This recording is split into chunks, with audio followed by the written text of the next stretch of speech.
Best audience building strategy. So first thing to ascertain is that there are really three types of audience. There are three types of audiences. Let's just get rid of that and get rid of that. Do I need anything else up? So audience number one is an audience that you build with cookies, by placing a cookie onto a recipient's browser and then being able to target that audience using things like remarketing and display advertising, things like that. So that's one kind of audience. Another kind of audience is email. So you've got an email list of your people. That's another kind of audience. And in email, I would also group messenger bot audiences, things like that, because it's pretty similar in the way that works. And then the last kind of audience that we are primarily focused with on Amazon is in the form of forums and groups. So forums and groups, that's a pretty big one. I just joined, and you should join too, Instanaturals group. Instantnatural, one of the biggest brands on Amazon. You should definitely go and check them out. I'm going to post a link here for you. Send to all. Once that comes up, that's Instanaturals group. And the benefit of a group, of course, is that's a controlled environment where you can market to people, where you can poll people, where you can do all sorts of cool shit to the audience that's in there in a closed private environment. So that's kind of sexy. You should definitely join the Instantnatural group. They're some of the best Amazon marketers out there, and that's a very, very profitable business. They sell all sorts of crazy shit. Anyway, so you should join that. So that's three different kinds of groups. Now, which one is right for you? Well, that depends on what you're selling. And I think as well, there's kind of pre-purchase and post-purchase. So pre-purchase, you've got your possibly not your email list. You'll possibly be building that up post-purchase, but certainly things like your messenger bot group and your audience within a group itself, and your cookies. You've got those pre and post-purchase. And then post-purchase, you've got your email list to go and sell them other things and ask for reviews and shit like that.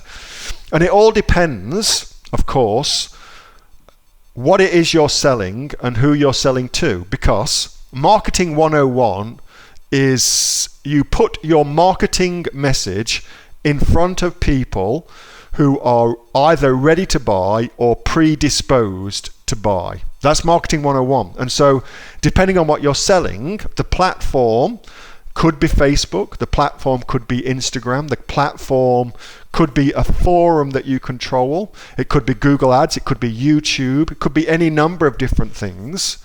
But that's going to be dictated by what you're selling. So to give you an example of that, one of the things that we sell is in the health related niche. And that does incredibly well. It's actually one of the products I'm going to be talking about. Warning, blatant sales pitch coming up at the upcoming AOE conference. That will be one of the products I'm going to be talking about, showing you our journey to 12 million views on YouTube, which is just nuts to think about that. But anyway, and how we did that and what's been results of that. But it turns out that's the number one platform for us to go after our audience.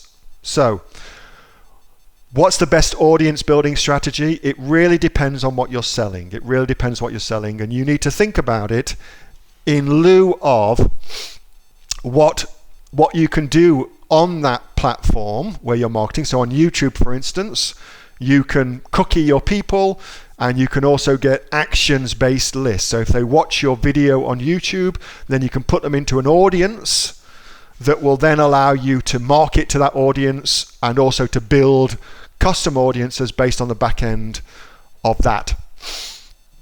I hope that helps. I'm not really sure if that answers your question. It may be a bit of a shit-ass way of answering it.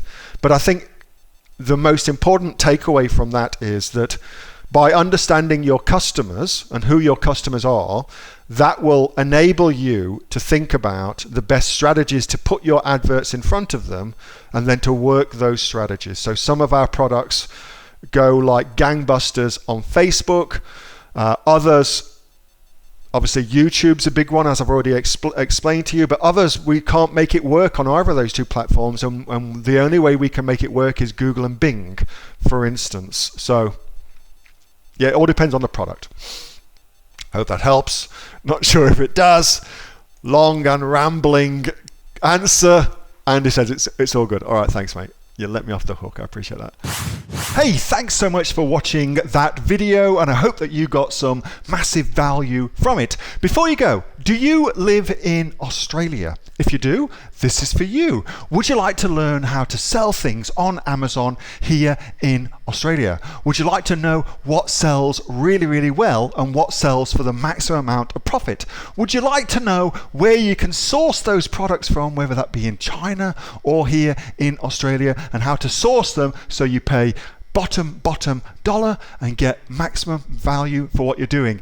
If you do, please subscribe to my channel and like this video, and you'll learn that and much more. It's the exact same information that people like Jeff from New South Wales I've used to make $45,000 a month on Amazon, that Sue, who's from the sunny coast, has used to purchase herself a brand spankly BMW every single year as a result of her e-commerce business, and the lovely Kate from Bowral in New South Wales has used to make $32,000 a year on, a month, not a year, a month on Amazon, and indeed Anthony, who makes $15,000 a month on Amazon, selling, as he puts it, odds and sods. If you'd like to learn the exact same information that they use to maximize their profits for their Amazon businesses, subscribe to this video, like my channel, post below if you want me to teach you something. Okay, I'm out of here. Speak to you soon. Bye. Subscribe.